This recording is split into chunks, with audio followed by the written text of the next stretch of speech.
Moi, j'ai choisi de m'en aller en DEP. J'avais déjà suivi un cours au cégep en santé animale. Au cégep, on se trouve à faire beaucoup plus une formation générale. Il y a beaucoup de cours, c'est beaucoup plus théorique.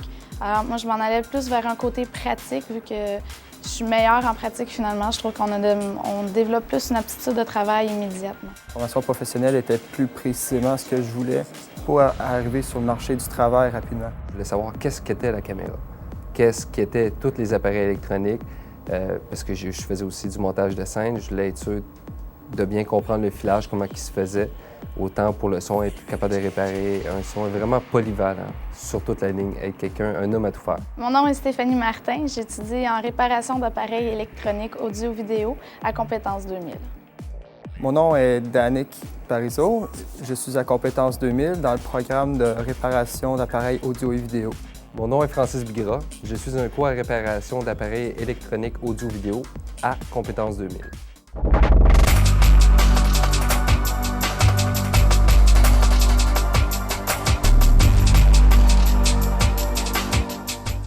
Journée d'un technicien ou d'une technicienne en électronique, il y a plusieurs fonctions qu'ils devront réaliser. Entre autres, la réparation d'appareils à domicile. Ça pourrait être la conception aussi dans une entreprise qui fabrique de l'équipement en électronique. On va avoir aussi la réparation en atelier dans des centres de services autorisés pour différentes compagnies, pour des produits commerciaux et résidentiels. En plus de la réparation, on peut l'installer chez les clients. On est qualifié pour faire la calibration de tous les appareils, cinéma maison, audio et même l'installation d'antennes paraboliques. Si un technicien de salle, ça va être faire l'inventaire des équipements, vérifier qu'ils sont tous corrects pour réchauffer la salle.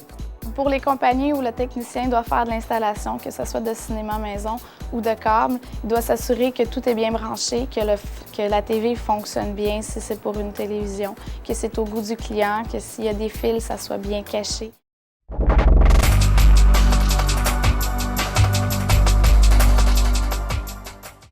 Pour réussir une formation technique en électronique est évidemment la minutie, l'esprit analytique, puisque les techniciens ou techniciennes devront réaliser des diagnostics sur différents appareils, soit pour l'installation, les conditions d'installation, ou entre autres les réparations à domicile ou en atelier. Encore là, l'esprit analytique est important. Pas être trop nerveux, parce que déjà là, juste pour faire la soudure, c'est très dangereux. Ou si aller jouer dans une télévision puis que tu es trop stressé, mais là, tu peux très bien pogner des grands chocs. C'est beaucoup de précision, c'est petit.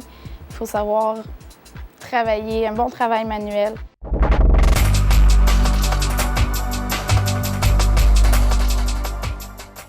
Le DEP en électronique est une durée de 1800 heures, répartie sur 3 semestres et demi, donc sur une durée de 20 mois.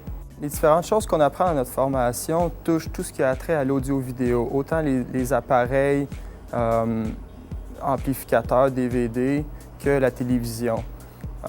On apprend les principes de base, composante par composante. On apprend à changer les pièces quand on trouve qu'il y en a une de défectueuse. On fait de la soudure en surface. Plus la formation avance, plus on en a à faire. On va aller faire antenne parabolique. Par la suite, on a des cours pour pouvoir partir notre propre compagnie. Un cours, on apprend comment monter un inventaire, faire des factures.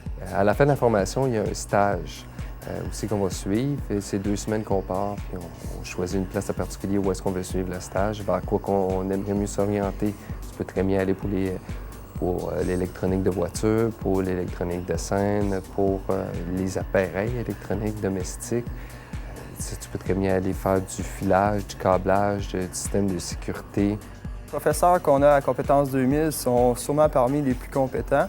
On a un module qui parle, admettons, de vidéo, télévision. On va avoir le spécialiste dans l'école qui traite de la télévision. Si on tombe en vidéo, on va avoir le spécialiste du vidéo. Les professeurs, ils sont toujours là, chaque fois qu'on a besoin d'eux autres. Si on a besoin de rester plus tard à l'école, ils vont venir nous aider. Il y a toujours des journées de récupération, des journées de perfectionnement pour les étudiants aussi. Si tu as le goût de retourner, d'avoir le local, justement pour essayer de réparer un appareil. La relation entre les enseignants et les étudiants doit être proche, puisque un de nos buts est de développer différents savoirs, entre autres le savoir-être, puisque lorsqu'il y a des étudiants en difficulté, ça fait partie de notre tâche de leur donner toutes les informations nécessaires et même les locaux aussi. On met à la disposition des locaux à l'extérieur des heures normales de l'école pour qu'ils puissent se développer continuellement. Je suis vraiment contente de faire ce que je fais. C'est vraiment un milieu que j'aime. Je suis capable de m'en rendre compte directement à l'école, vu que c'est de la pratique. On amène nos appareils, on les répare, on a une fierté d'avoir réussi à réparer, de voir que ça fonctionne à nouveau lorsque c'était brisé. C'est ce que j'aime le plus faire de mes doigts, dévisser des vis, souder des fils. C'est vraiment ma passion. Quelqu'un qui aime ça, les petites choses, la minutie, puis qui est patient, c'est ici qu'il va trouver ce qu'il préfère faire dans la vie.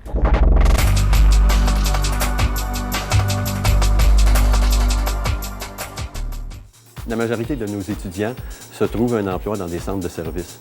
Par contre, il y a toujours des industries ou des multinationales de câble de distribution ou d'interconnexion qui vont les employer pour faire de l'installation commerciale et résidentielle. Et il y aura toujours des étudiants qui vont développer leur propre entreprise comme contracteurs pour des industries d'installation d'antennes paraboliques et aussi ils vont prendre de l'expérience et mettre sur pied leur propre entreprise de service.